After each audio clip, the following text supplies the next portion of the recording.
ধন সোণ মণি মুকুতা অজস্ৰ আমাৰ জীৱনলৈ আহিব যদিহে আমাৰ হাতত জ্ঞান থাকে। গতিকে জ্ঞান কেনেকৈ অৰ্জন কৰিব পাৰি, জীৱনৰ প্ৰতিটো খোজতেই কেনেকৈ অভিজ্ঞতাৰ দ্বাৰা আমি জ্ঞানৰ দ্বাৰা পৰিপুষ্ট হ'ব পাৰোঁ, সেই কথাষাৰ আপোনালোকৰ শিশুটিক শিকাব। এটা বাক্য আছে যে মানুহ যদি চোকা হয় তেতিয়াহ'লে তেওঁ দাস হয়, আৰু যদি দক্ষ হয় তেতিয়াহ'লে মালিক হয়। অভিজ্ঞতা এনেকুৱা এটা বস্তু, আপুনি এখন ফণীৰে চুলি ফণিয়াইছে আৰু আপুনি দেখিলে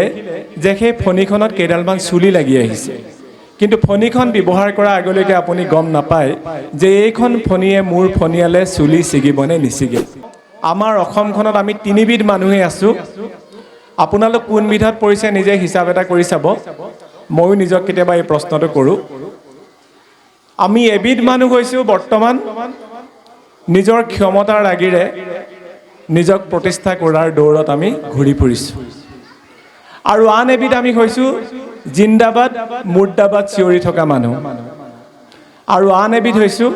আমি নীৰৱে আঁতৰৰ পৰা কি ঘটিছে চাই থকা মানুহ। আপোনালোকে আপোনালোকৰ সন্তানক যদি সময় নিদি জিন্দাবাদ মুৰ্দাবাদ ধ্বনিৰে যদি আকাশ বতাহ কঁপাই তোলে, তেতিয়াহ'লে মনত ৰাখিব ভৱিষ্যতৰ দিনত কিন্তু আপোনালোকে আপোনালোকৰ সন্তানক যি দায়িত্ব আৰু কৰ্তব্যৰে এই পৃথিৱীলৈ আনিছে, সেই দায়িত্ব আৰু কৰ্তব্য কিন্তু সুচাৰুৰূপে পালন কৰা নহ'ব। পৰম শ্ৰদ্ধাৰ আজি এই শুভ অনুষ্ঠানত উপস্থিত থকা বিশিষ্ট ব্যক্তিসকল, বিদ্যালয়ৰ কৰ্তৃপক্ষ, মৰমৰ ছাত্ৰ ছাত্ৰীসকল আৰু অতি শ্ৰদ্ধাৰ অভিভাৱকসকল, মই সোমাই আহোঁতে ভাবিছোঁ আজি মোৰ হহাকন্দা অৱস্থা হ'ব। এইকাৰণে হ'ব কাৰণ ইমান অকণমানি শিশুসকলৰ আগত কথা কোৱাটো ইমান সম্ভৱ নহয় আচলতে, আৰু তেওঁলোকৰ গাত দুখ দিও লাভ নাই। যিখিনি সময়ত আমাৰ ডাঙৰ মানুহবিলাকৰে কথা শুনাৰ ধৈৰ্য নাথাকে, সেইখিনি সময়ত এই অকণমানিসকলে আমাৰ কথানো কি বুজি পাব বা কি শুনিব। বাৰু যি কি নহওক, মই প্ৰথমতে ধন্যবাদ আৰু কৃতজ্ঞতা জ্ঞাপন কৰিছোঁ আজিৰ এই অনুষ্ঠানলৈ আমাক আমন্ত্ৰণ জনোৱাৰ বাবে আমাৰ ঋষিকেশ ভৰালী প্ৰমুখ্যে বিদ্যালয়ৰ লগত জড়িত সমূহ শ্ৰদ্ধাৰ ব্যক্তিক। মই আৰম্ভণিৰ পৰা এই বিদ্যালয়খনৰ প্ৰতিটো অনুষ্ঠানলৈ আহিছোঁ, আৰু মোৰ নিজৰে আচৰিত লাগে যে কিয় মোক বাৰে প্ৰতি মাতি থাকে। মই ঋষিকেশক আজি কৈ থৈ গৈছোঁ, অহা বছৰলৈ যদি ভগৱানে ভালে কুশলে ৰাখে মোক যাতে এনেহে মাতে দেই। বাৰু যি কি নহওক, মই প্ৰথমতে অভিনন্দন জ্ঞাপন কৰিছোঁ আমাৰ গ্ৰাম্য অঞ্চলত এনেকুৱা এখন বিদ্যালয় প্ৰতিষ্ঠা কৰি ঋষিকেশ ভৰালী প্ৰমুখ্যে এই বিদ্যালয়ৰ লগত জড়িত প্ৰতিজন সন্মানীয় ব্যক্তিয়ে এক নতুন জাগৰণৰ সৃষ্টি কৰিছে। এটা বাক্য আছে যে মানুহ যদি চোকা হয় তেতিয়াহ'লে তেওঁ দাস হয়, আৰু যদি দক্ষ হয় তেতিয়াহ'লে মালিক হয়। মালিক মানে মই কোনো সম্পত্তিৰ মালিকৰ কথা কোৱা নাই। শিক্ষাৰ জগতখনৰ কাৰণে যেতিয়া ছাত্ৰ ছাত্ৰীসকলক উপকৃত কৰি এজন যুৱকে আগবঢ়াই নিবৰ কাৰণে যি প্ৰয়াস কৰিলে, তেওঁ সেই হিচাপতে এই শিক্ষা জগতৰ ক্ষেত্ৰত অলপ হ'লেও মালিকীস্বত্ব আহৰণ কৰিছে। অৰ্থাৎ ঋষিকেশ ভৰালীয়ে উচ্চ শিক্ষাৰে শিক্ষিত হৈ লাখ টকাৰ চাকৰি বাহিৰত কৰি থাকিব পাৰিলেহেঁতেন, মই আগতেও এইষাৰ কথা কৈছোঁ, কিন্তু তাকে তেওঁ নকৰি ছাত্ৰ ছাত্ৰীসকলক এক নতুন ধৰণেৰে বৰ্তমান যুগৰ লগত খাপ খুৱাই আগবঢ়াই নিবৰ কাৰণে যি প্ৰয়াস কৰিলে, সেই প্ৰয়াসৰ কাৰণে ঋষিকেশ ভৰালীৰ প্ৰতি আৰু এই বিদ্যালয়ৰ সমূহ ছাৰ বাইদেউৰ কাৰণে আপোনালোকে এটা জোৰদাৰ হাত তালি দিয়ক। আজি ইতিমধ্যে শোভাযাত্ৰা উদ্বোধন হৈ গ'ল, আৰু মনোজ বৰা দাদাই সেয়া শুভাৰম্ভণি কৰিছিল, তেখেতক শ্ৰদ্ধা নিবেদন কৰিছোঁ। প্ৰাচীৰ পত্ৰিকা উন্মোচন কৰিছিল শ্ৰীযুত ৰত্নেশ্বৰ বৰা ছাৰে, তেখেতকো শ্ৰদ্ধা নিবেদন কৰিছোঁ। বৃক্ষৰোপণ কৰিছিলে শ্ৰদ্ধাৰ ভৰালী ছাৰে আৰু অতিকে সুখৰ খবৰ যে এই বিদ্যালয়খন যিটি গৃহত চলি আছে সেই গৃহটিৰ সম্পূৰ্ণৰূপে মালিকীস্বত্ব তেখেতৰ গতিকে ঋষিকেশক তেখেতেও যি সহায়ৰ হাত আগবঢ়াইছে তাৰ বাবে পুনৰবাৰ তেখেতক শ্ৰদ্ধা নিবেদন কৰিছোঁ আৰু ইয়াতে আমাৰ হিয়াৰ আমঠু জুবিনদাৰ কাৰণে শ্ৰদ্ধাঞ্জলি যাচি গ'ল শ্ৰদ্ধাৰ জিতু দত্ত দাদাই তেখেত বৰ্তমান ইয়াত অনুপস্থিত তথাপিতো তেখেতকো এই মঞ্চৰ পৰাই শ্ৰদ্ধা নিবেদন কৰিছোঁ আৰু বন্তি প্ৰজ্বলন কৰিছিল আমাৰ শ্ৰদ্ধাৰ মাধুৰ্য দাদাই সকলোকে শ্ৰদ্ধা নিবেদন কৰি মই শিশুসকলৰ কাৰণে এটা সাধু ক'ম সেই সাধুটো শুনাৰ পিছতে মই বক্তৃতা সামৰণি মাৰিম তোমালোকে শুনিবানে সাধুটো শুনিবা নাই বাৰু শিশুসকলে শুনক বা নুশুনক মই আমাৰ মাতৃসকলৰ কাৰণে এই সাধুটো কৈছোঁ আপোনালোক সকলোৱে গৌতম মুনিৰ নাম নিশ্চয় শুনিছে মানে শিশুসকলে কথা পাতি আছে একো নাই বাৰু কিন্তু অভিভাৱকসকলেও যদি কথা পাতি থাকিবলৈ হয় মইতো ইয়াত কান্দি দিব লাগিব এতিয়া মই কাক উদ্দেশ্য কৰি কথাষাৰ ক'ম গতিকে অভিভাৱকসকলে এটলিষ্ট কথাকেইষাৰ শুনক মই সাধুটো ক'বলৈ বিচাৰিছোঁ শিশুটিসকলৰ কাৰণে কিন্তু মই ভাবিছোঁ এই সাধুটো আপোনালোকৰ সন্তানটিক যেতিয়া ৰাতি শুৱাব তেতিয়া ক'বগৈ আপোনালোকে গৌতম মুনিৰ নাম নিশ্চয় শুনিছে সেই গৌতম মুনিয়ে এবাৰ এটা ডাঙৰ যজ্ঞ পাতিছিলে সেই যজ্ঞত তেওঁ বিভিন্ন সম্পদ জীৱ জন্তু আদি দান দিছিলে আন আন ঋষিমুনিসকলক মাতি আনিছিলে আৰু তেওঁ কাৰোবাক যদি এটা গাধ দান দিছিলে কাৰোবাক এটা ঘোঁৰা দান দিছিলে কাৰোবাক এহাল গৰু দান দিছিলে বা কাৰোবাক এজনী গাই দান দিছিলে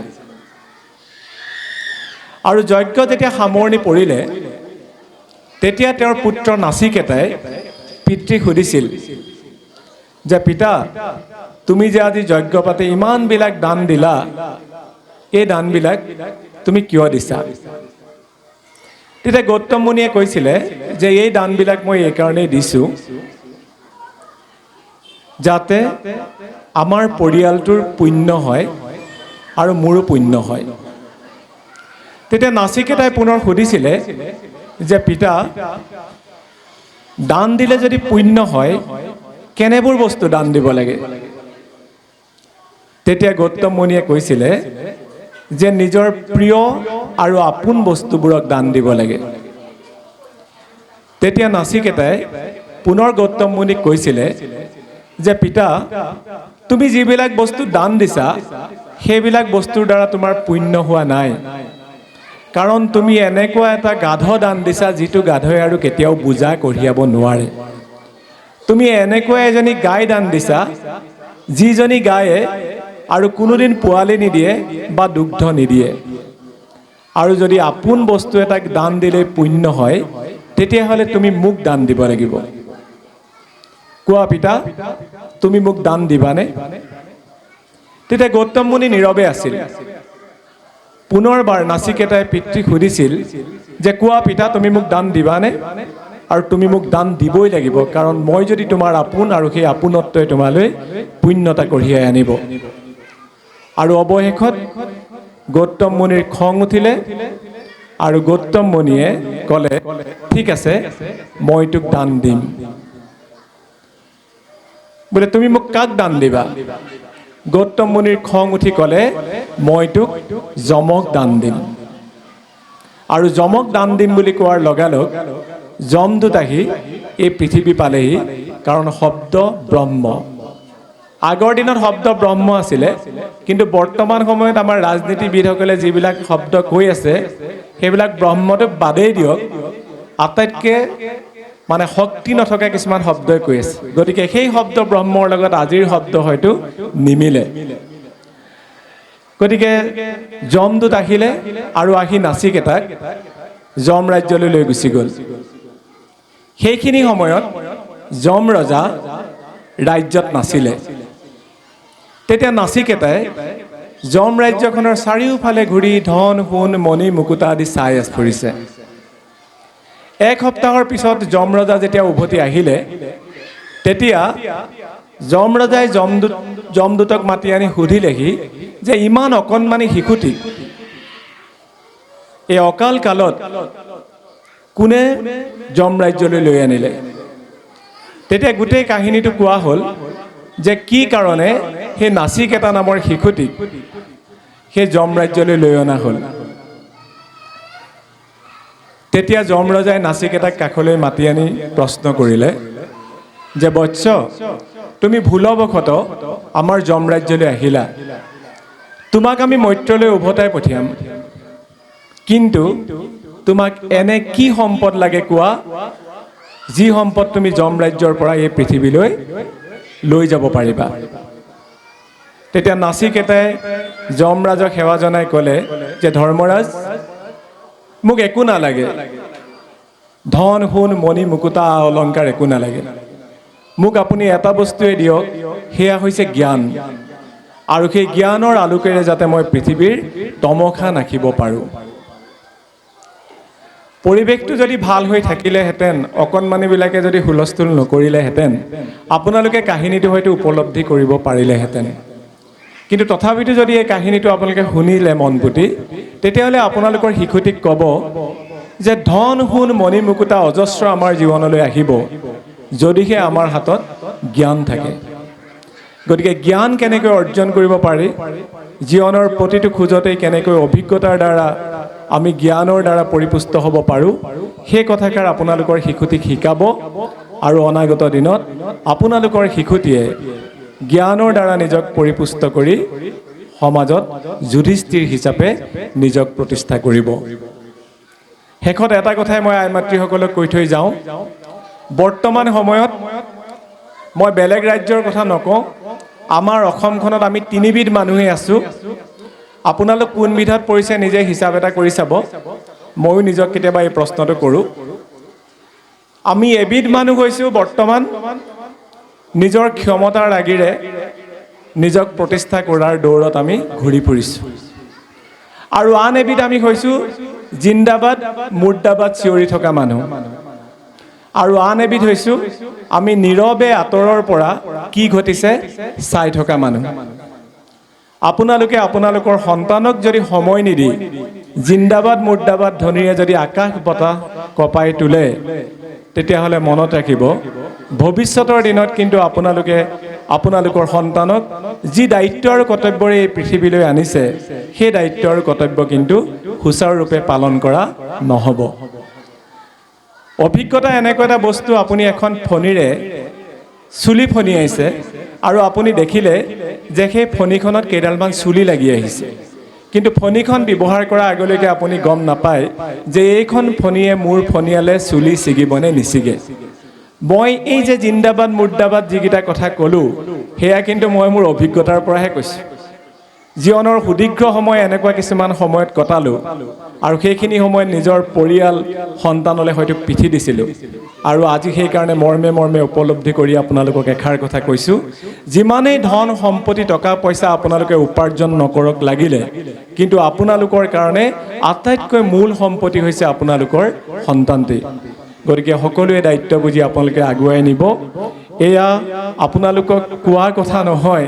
কিন্তু এয়া আপোনালোকৰ প্ৰতি মোৰ অনুৰোধ কাৰণ বৰ্তমান সময়ত যি পৰিৱেশ পৰিস্থিতি দেখিছোঁ সেই পৰিৱেশ পৰিস্থিতিৰ পৰাই এজন শিক্ষক হিচাপে অনুভৱ কৰি এই কথাখিনি কৈছোঁ